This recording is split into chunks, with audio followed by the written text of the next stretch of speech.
It's a foggy morning in the mountainous region of central Germany for stop number 7 on this year's Eberspeche Luge FIL World Cup Tour. We're in Oberhof, Germany for the action on a 20-degree morning. Hi again, everyone. I'm Tim Singer. Welcome to our Luge fans viewing from around the world. The race is in Oberhof, Germany. I come to you from our remote studios in the state of Vermont in the USA, and also joining me today from the United States over in Lake Placid, Olympic silver medalist Gordy Scheer. Gordy, good morning. Thanks for joining in on the call. Tim, good morning. Pleasure to be here. Love this track in Oberhof. Well, let's take a quick closer look at this track from top to bottom, and you had the opportunity to tell us what you love so much about it. Yeah, the women will be coming into curve 4 here, and the key is to really be nice and smooth, not make a lot of little mistakes going into the curve 7, 8, 9. This is curve 8 here, which is going to set up the labyrinth section of the course.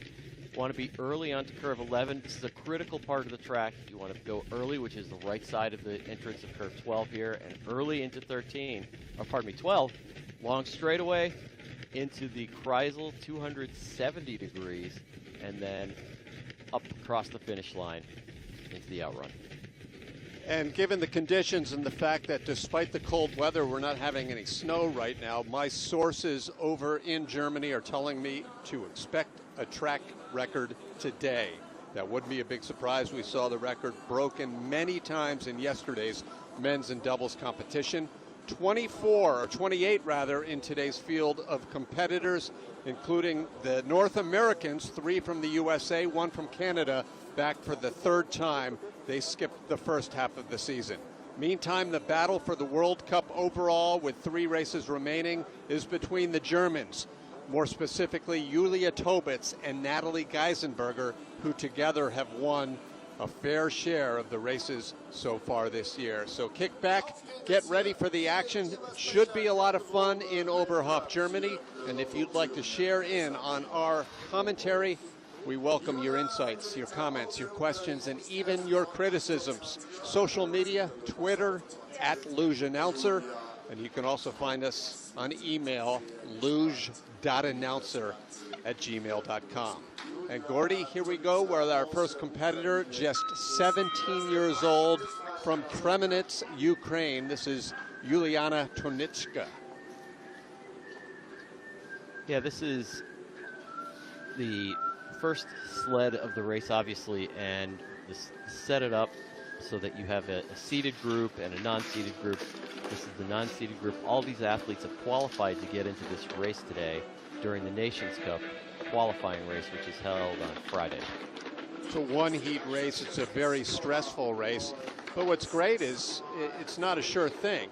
There were no less than a dozen or so who did not make the field, which makes it pretty impressive that this youngster in just her 2nd week of competition, Tonitska, is in the field. And driving some nice lines here.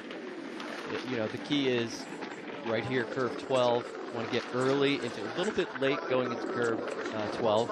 As you can see, coming out and hitting that right wall down the straightaway, going into the Kreisel, which is the finish curve, crossing the finish line. Nicely done at a 41.740. Her coach really can, if you can translate what he was showing there, I'm not quite sure what that was all about.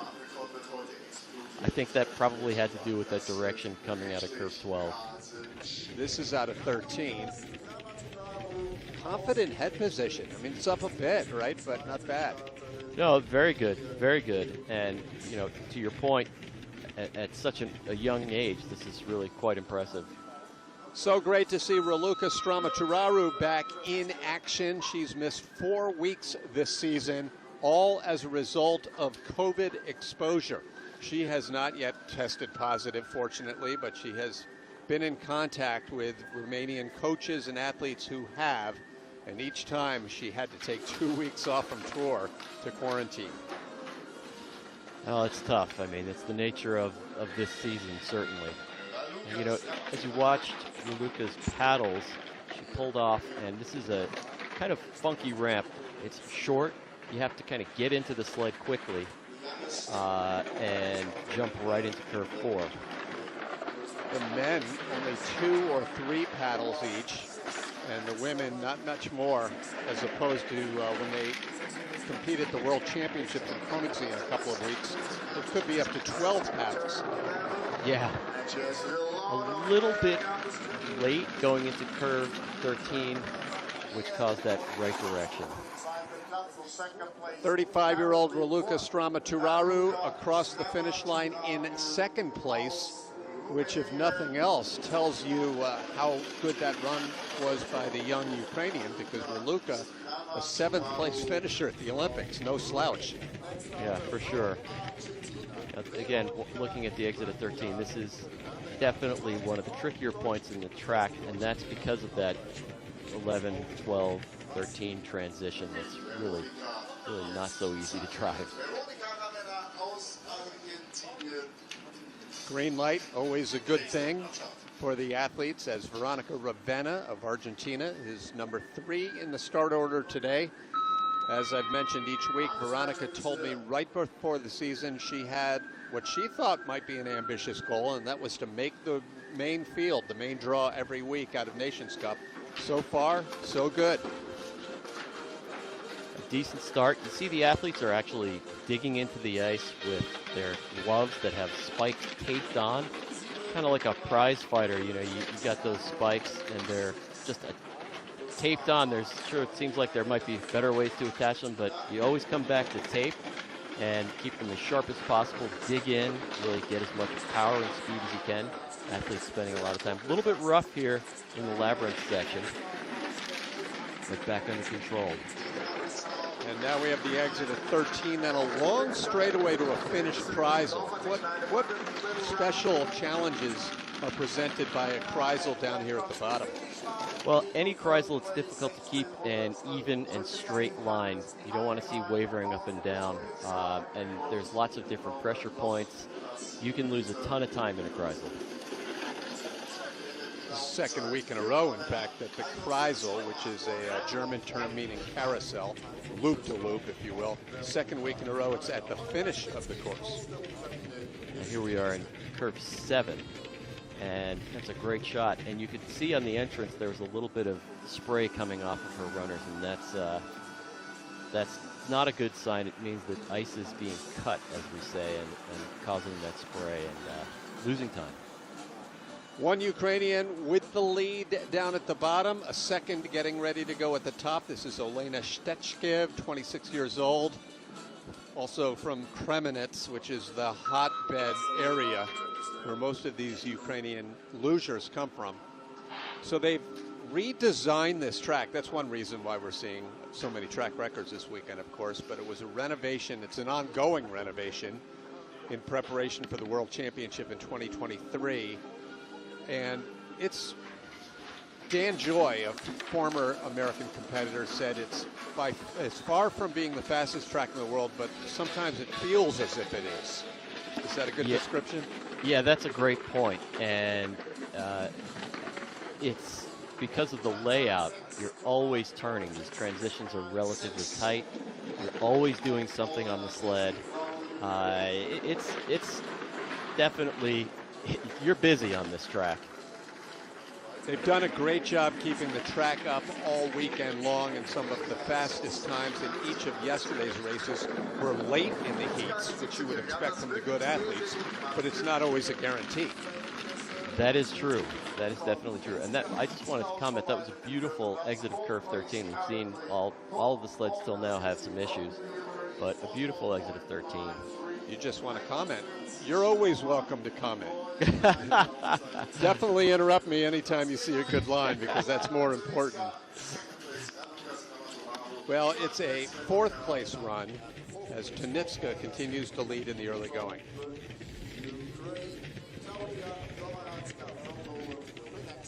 And the, sometimes you can lose a lot of time in the curves 4, 5, and 6 area, and you'll see athletes and coaches sometimes shrug their shoulders. And a lot of times it's little mistakes at the top that'll really eat up your time.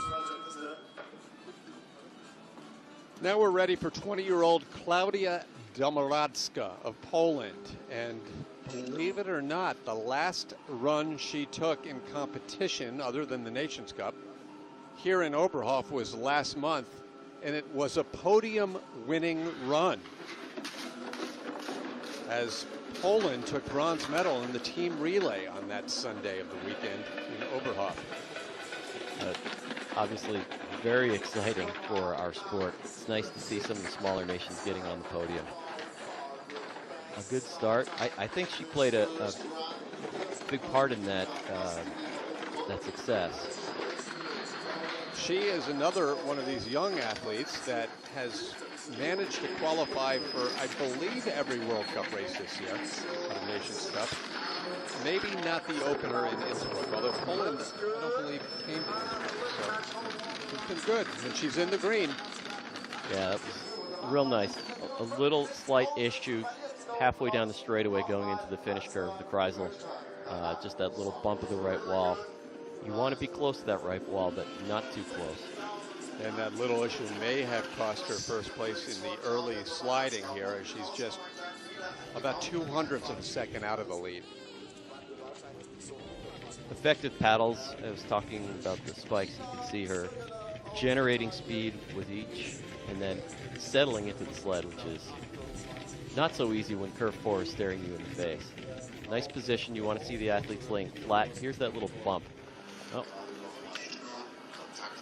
Green light, and we get ready for our first of the Italians. This is Nina Zoegler. She's 20 years old, which means when she was born, her father had already won 2 Olympic medals, but still had 4 more to come.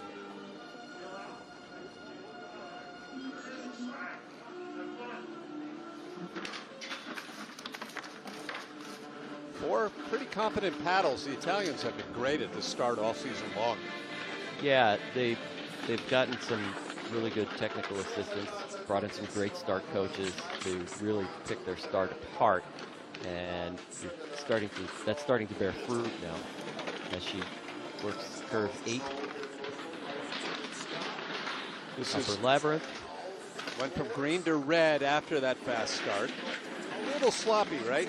Yeah, sometimes aside from just watching the driving lines, if you listen to the sound, you can hear a lot of ice being cut and a lot of scraping, and that's generally a sign that the athletes are losing time. Zoegler's father right there, Arndt Zoegler, the greatest in the history of this sport, watching as objectively as he can as a coach and not a father. 4th place time right now for Nina Zoegler. And how about Juliana Tonitska continuing the lead, the first slider to come down.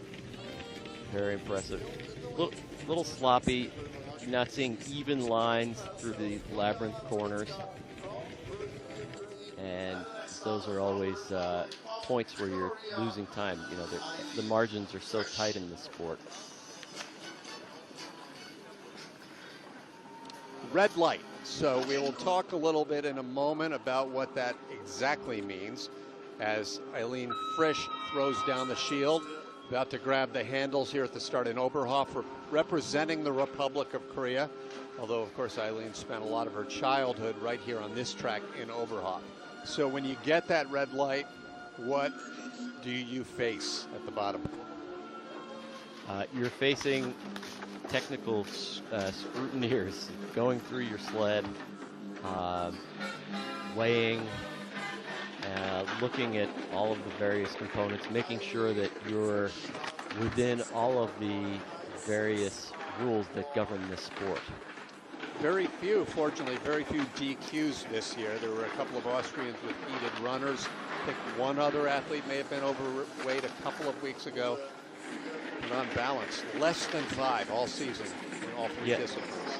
The culprits are generally heat, as you said. These steels need to be within a certain temperature range, and the weight, and also rules governing the suspension system of the sled. As we see Frisch cross in 4th place, if I'm not mistaken, Glory, the overheated thing comes before the run even begins. That temperature is taken at the top, right? That's correct. That's correct. Those are the 3 like I said, disqualification, typical disqualification culprits. As I mentioned, Frisch, a veteran on this track in Oberhof. She's actually from the Saxony region, about an hour and a half drive from here. All right, we move to our first of the North Americans. They make up most of the second half of this Nations Cup qualifying group, starting with Caroline Maxwell. This is Caroline's World Cup debut this season. She took part in Team Canada's team relay in Königssee a couple of weeks ago, but did not qualify for that classic two-run World Cup race. She had a 22nd place performance last year on this track in Oberhof. On the start, you saw a little bit of excessive movement in the upper body, I would say. You know, this is all about efficiency. It's a lot like the golf swing. The start is frequently compared to a golf swing in that you can generate, you know, all kinds of aggressive power, but if there's no controlling technique behind it, you lose efficiency. Yeah, that's great. I use a lot of golf analogies in this sport, but I had never thought about that. She's in the green all of a sudden when it looked as if she was losing time. Green, red, green. This is going to be very tight down here at the bottom for the Canadian, and she hangs on by 0.03 of a second, finally knocking Tonitska out of the top of the leaderboard.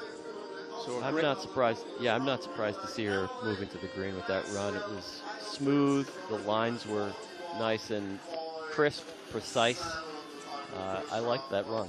Great job by the young athlete from Calgary, a city where I first met you, Gordy, 30 years ago, and we miss going to Calgary. What a great spot.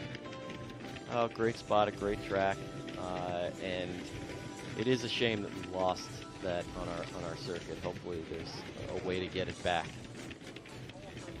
Beautiful transition into curve 12. Now we get ready for the first of three from the USA in today's Nations Cup qualifying group in the World Cup. This is Brittany Arndt, who grew up in Florida, where they don't talk much about luge, until she moved, of course, to Park City, Utah, where one of the two USA tracks is located.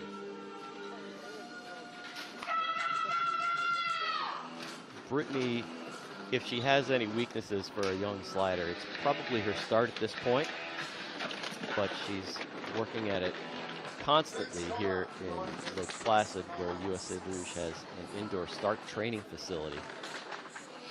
Brittany had a 16th place finish last year in the World Cup race in Oberhof, last year being her first full season as part of the World Cup team. Little bit of a sharp transition into curve 11, but she's hanging smoothly. A little bit long on curve 13, but dealing with it nicely and staying very calm. Well done with a 41.583. The American moves well into the lead. So you set a little long on that curve exit of 13, but nonetheless, she kept a low profile and stayed off of the wall. Yeah, I'm wondering if we're going to see, beautiful position. I mean, she just got her head buried. She stayed on the right of our screen. She was just hanging on a little bit too long on that corner. You see her bringing the sled from the left side of the track over to the right so she can get that early entrance into the final Kreisel finish curve. The USA team looking to crank into the top 10 this week. Their best shot is here with the women, as their best results so far this season, a pair of 10th place in doubles and in men. Now Verena Hofer, 19-year-old, the second Italian to make her way down the track. She finished second at the 2019 Junior World Championships in Eagles, which is where we're headed after this weekend. Off on the start, a little bit on the left side. Looked like she was going to have to do a little bit more driving into curve 4. But looks like she's settled and fixed that quite nicely. A couple of your older men's former teammates have called Oberhof their favorite track. Duncan Kennedy said this is his favorite track. I believe Chris Master gives it high marks as well. Your thoughts? Where would you rank it? It was a challenge, and I certainly, you know, if you could get down Oberhof, you knew you had something special. The second of the Italians, Hofer, is down. She was in the green most of the way, losing that advantage to the American, Brittany Arndt, just at the final few curves. So right now it's USA, Italy, and Canada, the top three. We're only 10 sleds in from the 28. A little bit late going into curve 7. And I think those little mistakes up top definitely eat away at your finish time. She had a good start. Start number 11 belongs to our first of the Russians, Katerina Baturina, 28-year-old athlete from Krasnoyarsk. And one of our most loyal viewers has tweeted in saying that the men of USA Luge are ready for the ladies to crush their race today. And that loyal viewer is none other than Jason Turdeman.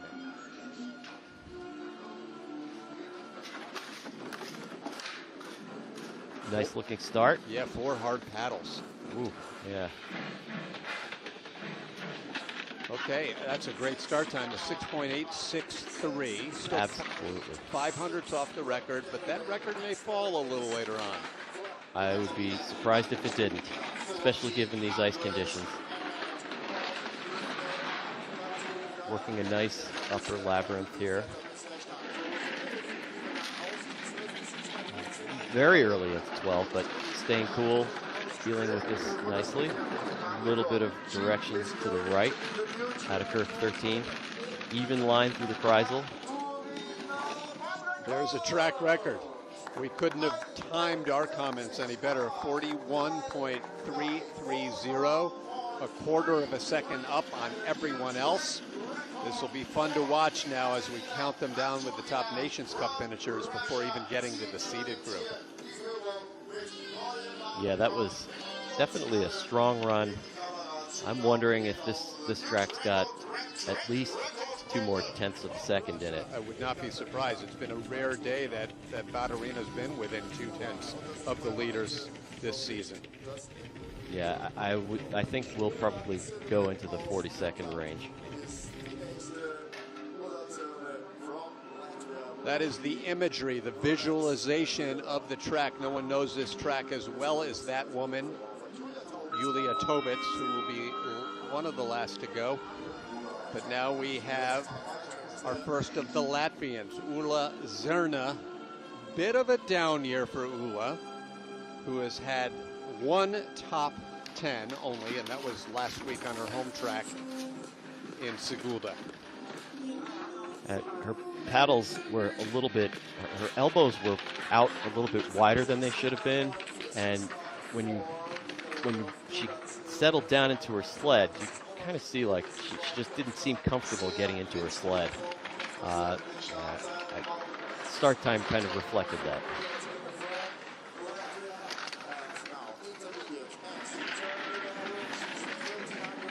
A decent run otherwise. A little bit late going into 12. Dealt nicely. Coming down the straightaway into curve 14. Sorry, finish. Hey, she picked up quite a bit of time, 41.38, and that thumbs up by Martins Rabenis leaves me wondering whether he's happy with the run only or the fact that the Latvian sleds may be fast down at the bottom today. We'll find out with the next few to come.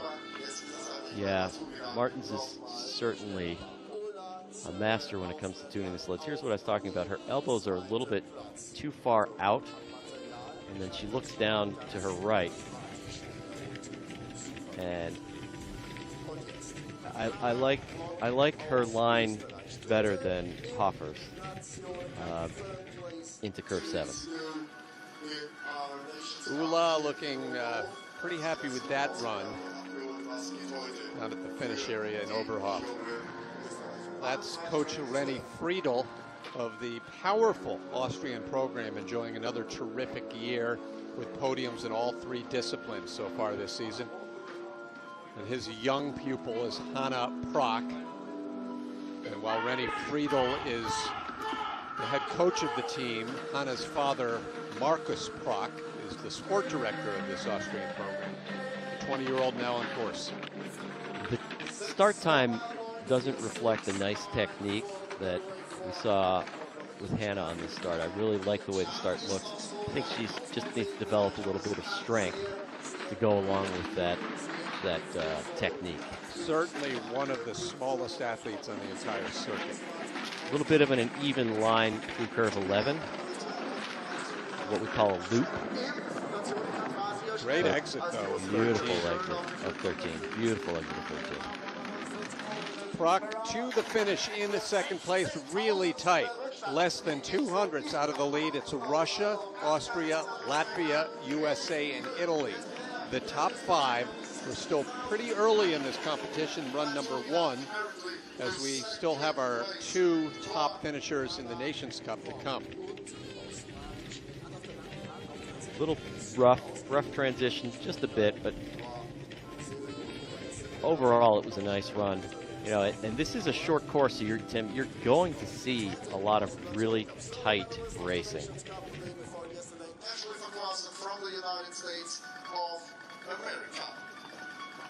The two top podium finishers on Friday's qualifying race were both from the United States. Here's Ashley Farquharson. As was the case with her teammate a little earlier, Brittany Art. Ashley is from Park City, Utah. Her best result so far in this abbreviated season for the Americans was a 13th place in Königssee, and that's also exactly where she finished here in Oberhof last season.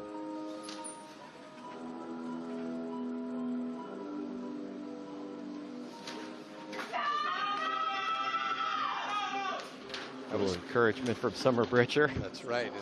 It's a rare occasion when you hear yelling at the start this season, because coaches are not allowed to be with the athletes. Everyone has to stay distant. So it's just good fortune that her teammate was up next. Ashley's really starting to come on as a slider, really maturing. She's a great driver and spent a lot of time in the summer months working on her start, despite all of the COVID challenges. Just needs a little bit more experience sliding on some of these tracks that are newer to her. This is just the third weekend of action for the Americans this season, as they did not compete in the first half. Farquharson right now in fourth place, 1100ths in back of the leader from Russia, Katerina Baturina. And it's going to be very interesting to see what the top Russians do a little later on. The world champions and the race winners, Demchenko, Katnikova, and Ivanova. Seeing a little bit of excessive movement, I would say, with Ashley and her feet when she's driving. Particularly, we saw it in the Kreisel, where that top foot, her right foot, was pointed downward. Disrupts airflow just a little bit, but again, this is a relatively new track for her, so not a bad run. Up until about 10 minutes ago, this woman, Summer Britcher, held the track record here in Oberhof. She set that on Friday in the Nations Cup. In fact, Summer held the track record on two different tracks, because she still holds that mark in Korea. She had a little bit of a redirection there at the start. Yeah, I think with her second paddle, it looked like the sled jumped to the right a little bit, or maybe she pulled off, to the left. Looks like she might have had some direction either on the paddle or on the saddle, but we'll see that on the replay. But now her job is just to stay cool and try and make up as much time as she possibly can here down the track. Britcher, 26 years old, a two-time Olympian. Let's see if she can pull this into the green down here at the bottom. Chasing down the Russian. She's in second place by 9,000ths of a second. So she made up all sorts of time, and there's really, Gordy, no way to place a number on what happened there at the start. Well, I'd say that a tenth of a second is conservatively, yeah, okay, so looked like she came out of the handles with a little bit of direction to her left, and you could see she was doing her best to fix that mistake. Otherwise, it was a good-looking run. Nothing major to complain about, other than she may have spent a little time in curves 4 and 5 trying to get back online, which is costly as well. A little sad to see empty stands on a venue that's normally crowded with Luge fans. Well, that completes the qualifying group. We move quickly into the seated group, and it's not going to take long to just see how far these two sections of the race are separated, because the first up among the seated group is Diana Eitberger, who is from here, this area. She won the race held last month in Oberhof. A nice start. I don't imagine that she's going to be quite as fast as she'd been. She's coming back from being off last year, having given birth to her first child. Just about a year ago, just a little under a year ago. But she did storm back pretty quickly. She's had 4 podiums along with that victory here in Oberhof. She's not gaining the time that I expected her to. She was a little bit off. The lines weren't quite as crisp as you'd hope and expect to see from someone of her experience level. Yeah, 4th place time. 70.2 was her speed.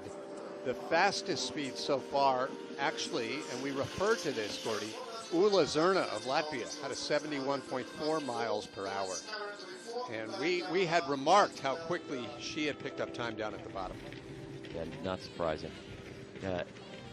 Here in the labyrinth section, just a little too high, a little bit too much cross going into curve 11. And a little bit too much height late in curve 7. So just lines were slightly off. Focus on the eyes of Germany's Anna Vilarruela, who already in her young career, this is just her 2nd season, she has 2 World Cup victories. Coach Norbert Locke kept her off of the team the first half of this season. Well, she kept herself off by finishing 5th at the national championships. But she's been pretty solid in her return, including a 4th place finish in Königssee. That's her home track. Nice looking start. She was also the fastest Friday among the seated training group, which counts for something, not everything.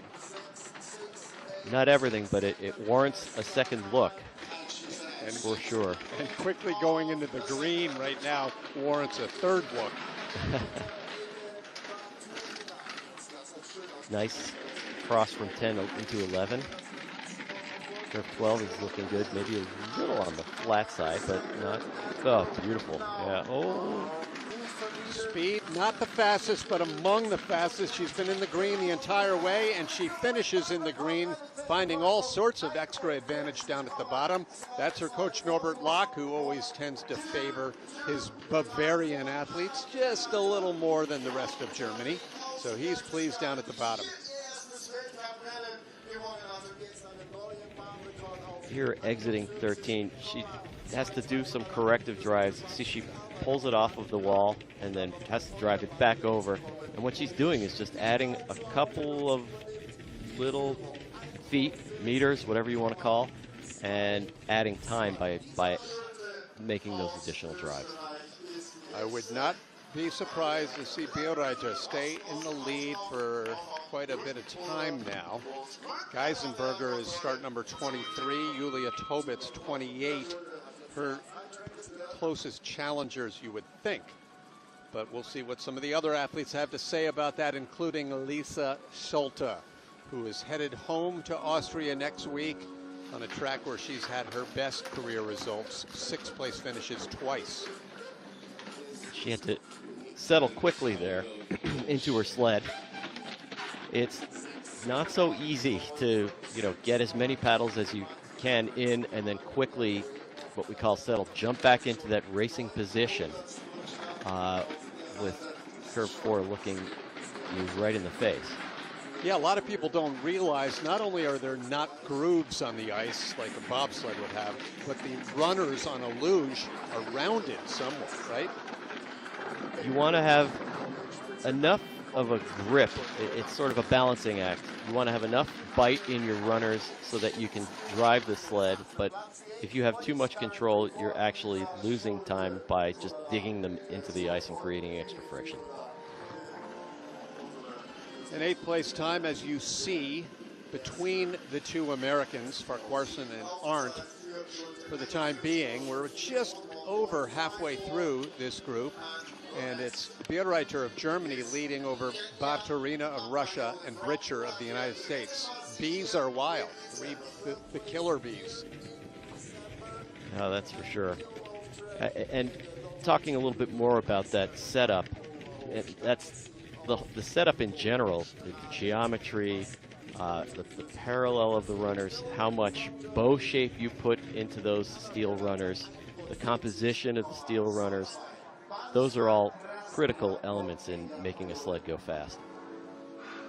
Candia Aparjode equaled her career best with a 3rd place podium finish the last time out in Oberhof in mid-December.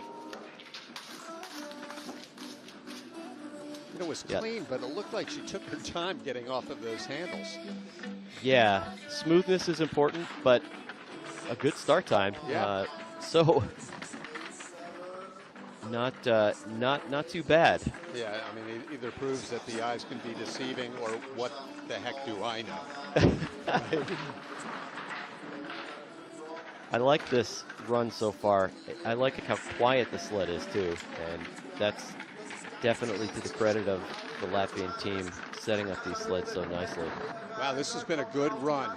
Let's see if this can be a top 3, maybe even challenge for the lead. Candia Aparjode, 2nd place, 500ths back. A nice looking run. I think, Tim, maybe to your point, perhaps she did lose a little bit of time at the top. She's shaking her head, so she knows she lost time somewhere. It didn't jump out at me, I got to tell you. Yeah, and again, I think it's tough to tell. I mean, when we're dealing with thousandths of a second, whether she was cranking out off those handles or a little slower. I mean, the time, as you mentioned, was good, 3rd fastest start time. Yeah. Summer Britcher told me that these upper corners can really eat time, and it's tough to see it sometimes on the playback. That was a great saddle, and she was off and on her way to a very respectable time. The comparison with Eichhorn, pretty close. Yeah, very close. She's on a little bit earlier, which means on to the right of the entry point, which is actually good. All right, this could be a start record. Andrea Vetter had breakfast this morning at the Panorama Hotel with her new coach, Tatjana Hofner, from here in Germany, who's been coaching the Italians on the start technique. And it was a nice looking start. Very aggressive. How about forward that? With the paddles. How about that? There's your start record. It's the 2nd week in a row I pre-forecasted a Vetter start record, so she's coming through for me. In curve 8, you see that nice sort of up, some skidding. She had a decent looking 8. I'm surprised to see her being offline. The sled is making noise, skidding. She's back online now, though. Beautiful position, beautiful line out of 13. A little bit too early into the Kreisel, and the sled got bumped downward. Well, amazingly slow speed. And as you see, back in 8th place, all Gordy from that one big skid about a 1/3 of the way down? Not all. She definitely had the upper labyrinth. She had the labyrinth skid, and then she also had the bump entering into the Kreisel. That's where she lost a lot of time. Beautiful start. Definitely the highlight of this run was that start. And here we see the bump. Just a couple, just a hair too early, and it just bumped the nose of the sled down. And then you're pointed downward when you want to be pointed upward, basically. Among the final 8 competitors here in run number 1 in Oberhof are 3 from Russia, including the world champion, the defending world champion, Katerina Katnikova. And as I mentioned earlier, Gordy, this is going to be interesting to see because Baturina is still in the top 3. She hasn't really done anything this year, but she was incredible, the speed of her sled down below. So we'll see if the other Russians can follow suit with their setup today. Interesting indeed. again, all those elements that go into making a sled fast. It's the material, it's the parallel between the two runners, where the sled turns in, where the steels turn in, the shape of the runners, how much grip you have. It's an astounding amount of elements that need to come together to make a sled go quickly. Not gaining time. She went from 18 to 23. And now she hits the crux of this course. She's doing it well. Yeah, definitely a nice exit out of curve 13. The speed just wasn't there. She kept bleeding time, Gordy, which leads me to believe that she made some mistakes we didn't detect, or that she and Baturina, her teammate who's still in third, maybe have different setups going, and the Russian program isn't all one big group anyway. Yeah, that's certainly a possibility. Not bad looking through 7. Here's that 13 exit. I think she could have been, yeah, no, it's nice. It's hard to say that the camera angle, you almost lose it. Now, yeah, she may have gotten bumped down just a little bit on the entrance to the Kreisel. Hard to say. Coach Norbert Locke has long been involved not just with the Germans, but with several other nations, in particular Poland and Switzerland, who have the good fortune of being able to train with Germany. And here is the lone Swiss athlete, Natalie Mogg. Switzerland has long been represented in luge, but usually only just 1 or 2 athletes on the circuit.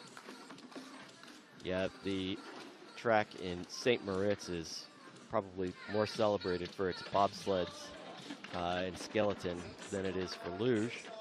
But that said, we have seen World Championship medalists coming out of Switzerland. Absolutely. So. Natalie's mentor, Martina Kolka, took World Championship gold in the sprint in 2016 and followed that up with a podium in the 2-heat race.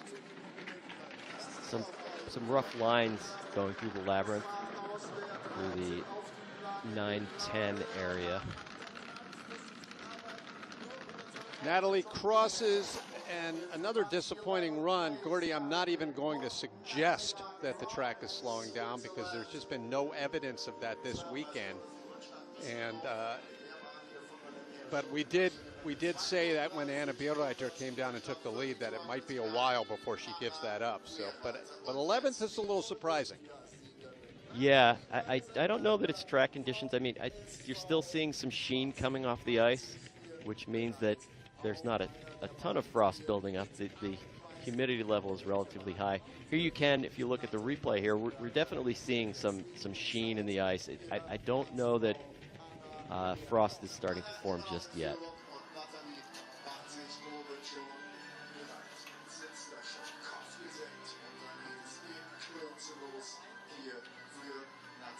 Well, coming off of a scant 8 consecutive second-place finishes on her comeback year is Germany's Natalie Geisenberger, the 2-time Olympic gold medalist, actually 4-time Olympic gold medalist if you count team relays. Grabbing the handles of the Bavarian on the Oberhof track. Guess where she finished last month here, Gordy? Let me take a guess. Second? Hey, you hit it. You've done your research. Fast start time. Second fastest. Yeah, Natalie is just an incredible slider. You know, she's a threat in any race that she's entering. Just so much confidence, so much history, and anytime she's sliding, she take notice. Ooh, hangs on curve 11 a little bit. You saw the sled drop off and make a slapping sound as it came out. Exactly right. She's cleaned it up big time down here at the bottom. She was 1/10 of a second up. Let's see if she opens beautiful that up. through Kreisel. Beautiful.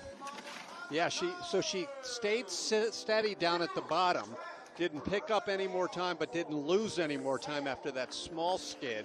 It's Germany 1-2 with Latvia in third place right now with 5 sleds remaining in run number 1. I actually don't think that mistake cost her a whole lot. If anything, the penalty was in distance, not necessarily in cutting ice or skidding. Okay. That was great. It's good to know. I mean, Natalie is so terrific. Coming back this year, podium every race, having given birth only 8 months ago.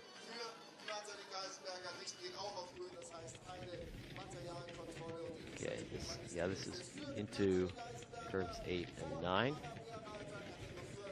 The Labyrinth. Nice and cool and calm. I think she may have just missed her second drive. There's the hang-on. She just drops out a little bit. But a beautiful correction. She stays cool and calm. And the next 2 weekend races are effectively home tracks for Natalie. Her home in Miesbach is about equal distance between Innsbruck and Königssee. Now Elitsa Turluma, the final of the Latvians on course, 30-year-old. Currently ranked 6th in the World Cup standings. Fast paddle cadence. Really a little bit quicker than we've seen from some of the other athletes. And speaking of quick, we've referred to it a couple of times. The Latvian sleds have been pretty quick down at the bottom of the track today. Yeah, definitely. Smooth run so far. 2,500s back, and if she can keep it clean, if it's like the other Latvians, she can cut into that. Certainly not enough to make it to the top. Now she loses time. She lost another 1,800s or so down at the bottom, back in 10th place. Now that's a little bit of a head scratcher. Head scratchers are fun, Gordy, because you know, it's a lot better than those races where we know exactly what's going to happen based on what we see or based on the conditions of that day. A little offline, a little bit too much cross. That was 8 into 9, I believe, or 9. Yeah, 8 into 9. And nice into 7 here.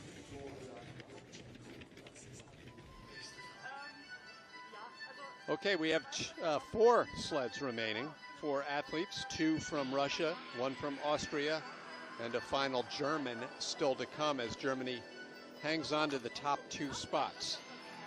But we make our way up to the start handles, being grabbed by Victoria Demchenko, who had her first podium of the season last week in Sigulda, a 3rd place on what has been a typical Demchenko up and down year, with a 7th and 8th to go along with a 15th and a crash.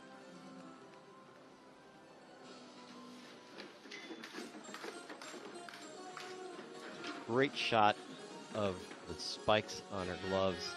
Gives you a sense of how sharp they are, and how much force that Victoria puts into the start, driving those spikes into the ice. A little bit of a mistake out of curve 4.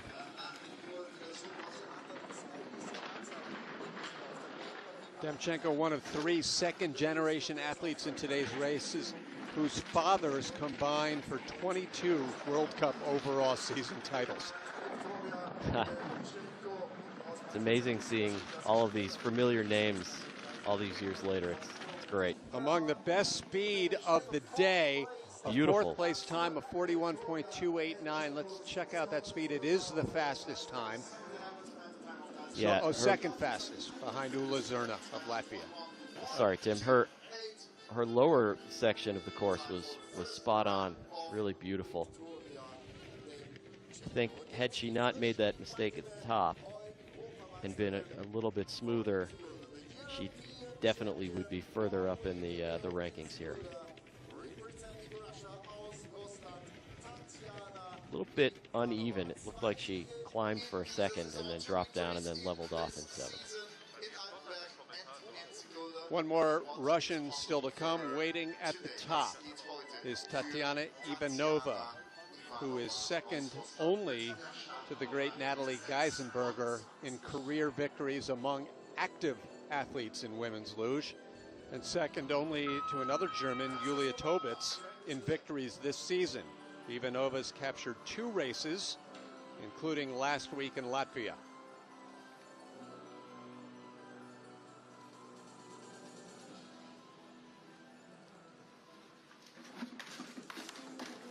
she's a threat in any race that she's going to enter, you know. And a strong starter, historically. This is her 13th year on the World Cup, and she's still in her 20s. That's amazing. Tatiana will turn 30 in about 4 weeks. Nice looking line from 8 into the labyrinth. Sled is nice and quiet. Solid line. She looks very controlled, relaxed. Not a lot of movement in her body.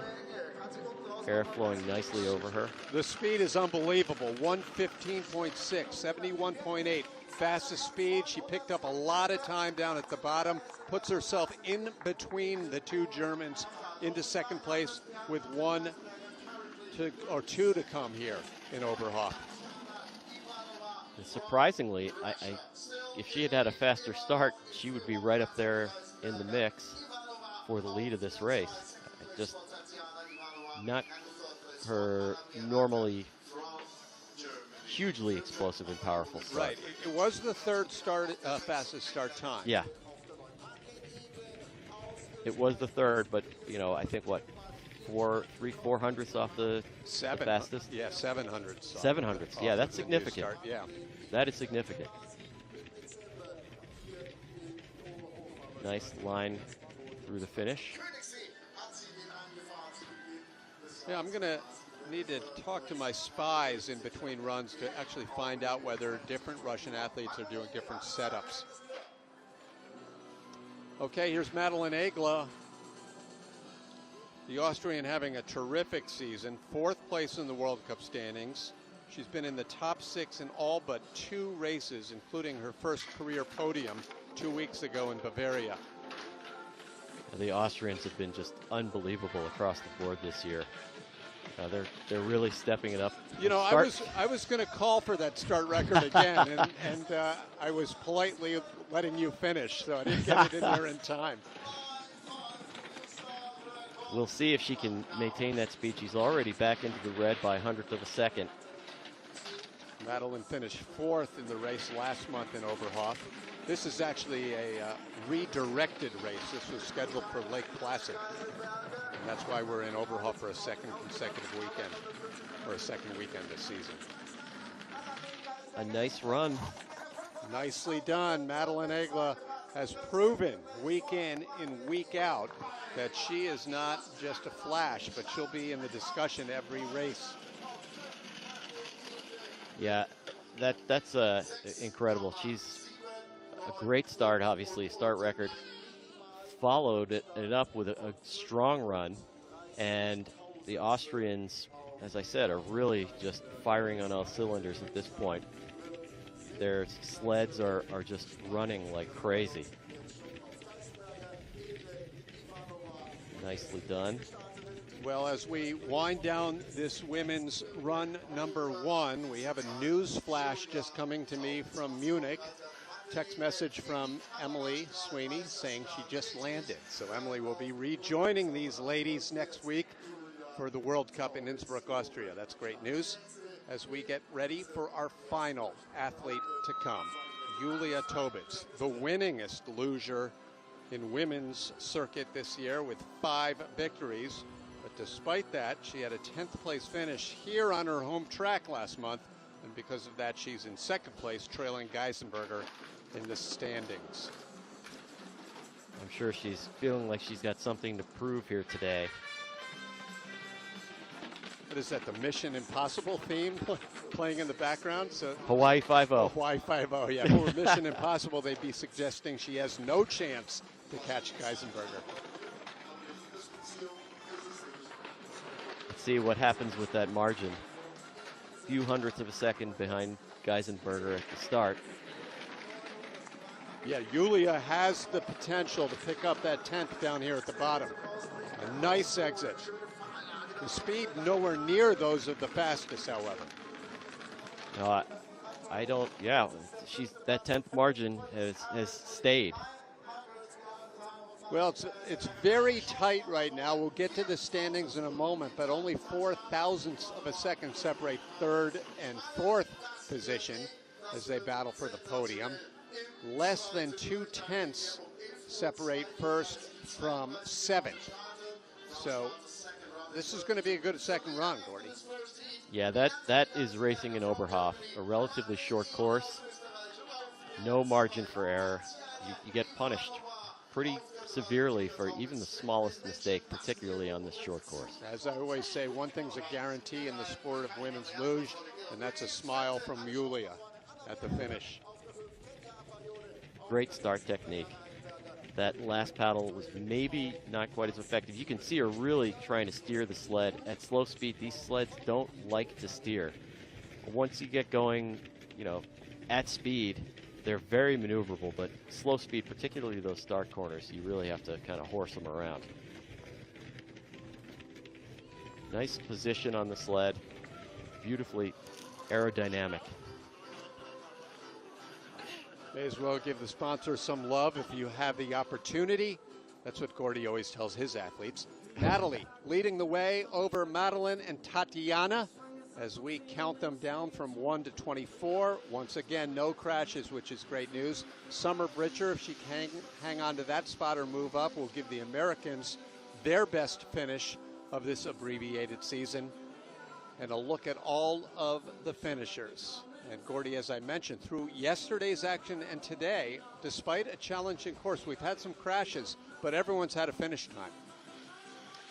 Yeah,